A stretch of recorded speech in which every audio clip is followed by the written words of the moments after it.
I'm Nancy Norman with Weekly Wisdom, and it's a delight to be with you on this beautiful day.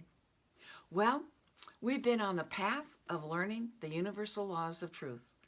As Florence Scovel Shinn said in her book, The Game of Life and How to Play It, that most people, or many people, think that life is a battle, but it's not. It's a game.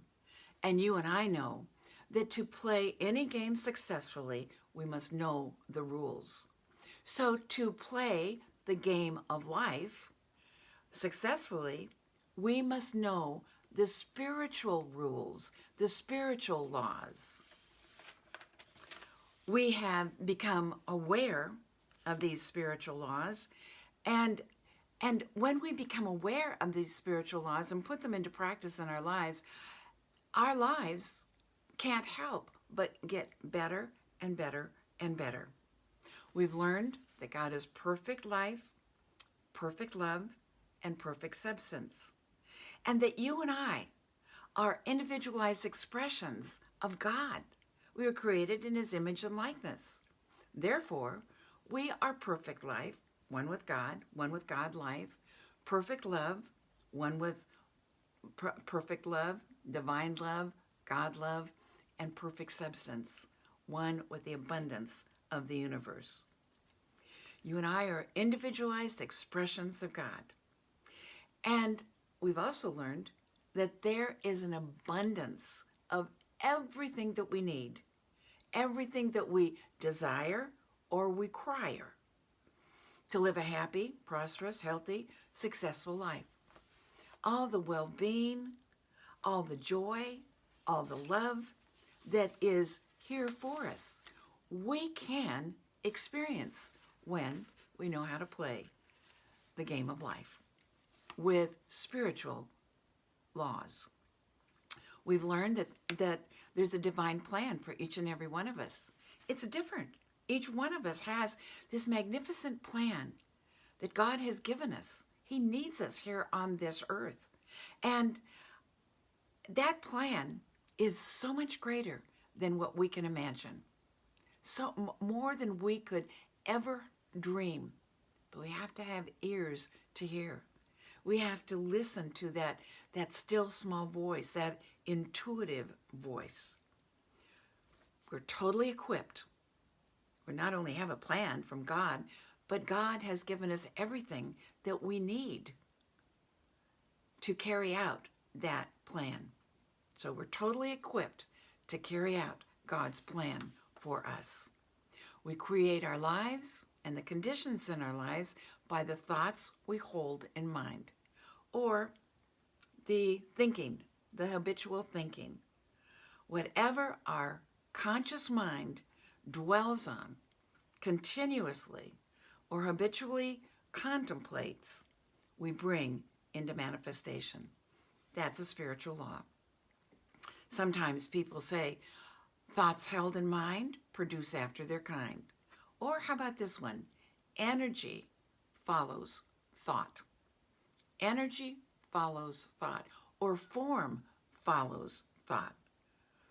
What we focus on grows and expands. So I ask you now, what thoughts are you holding in mind? Consistently holding in mind? What thoughts are you holding in mind? Because that is what your experience is or will be. If you don't like what your life looks like, guess what? You change your thinking, you change those thoughts that you dwell on, and your whole life will change. Your whole life will change. What we focus on grows and expands. The goodness of God is everywhere present. But we must open our minds and open our hearts to receive it. We must acknowledge it and know that God is sending us every single thing we need for a full, happy, successful life. I want to share a little story with you that I came across recently, and it explains this concept. It makes it more clear. Let us suppose that you have a beautiful little cottage out in the country. And when you left that little cottage, you closed the windows, put up the shutters, and left it for several months. Upon returning to that beautiful cottage in the country, you opened the door and walked in, and it is dark and it smells musty. So the first thing you do is you take off the shutters and open the windows. And what happens? The sunlight and the fresh air come streaming in. Now, you did not have to beg and plead for the sunlight and the fresh air to come streaming in. You simply had to remove the shutters and open the windows. And it was there. It was there all the time. Well, that's a wonderful example of how our life works. It's true for us also. When we can take the shutters from our minds and open our eyes, have a new vision, and open our hearts and our minds to the wonder and the beauty that God has in store for us. We can remove the shutters, open our minds and hearts, and experience the beauty that God has for us. That beauty just comes streaming in. Good health, happiness, abundance, clarity of thought.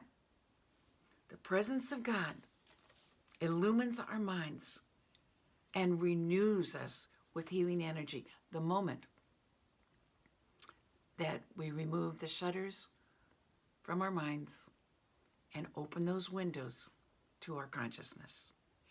Every part of our life is filled to overflowing with life, love, light, power, peace, beauty, and joy.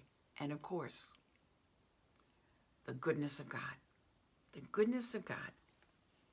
God is always readily available, ready to come into our lives. But we have to take down the shutters of negative thinking, self-defeating thinking.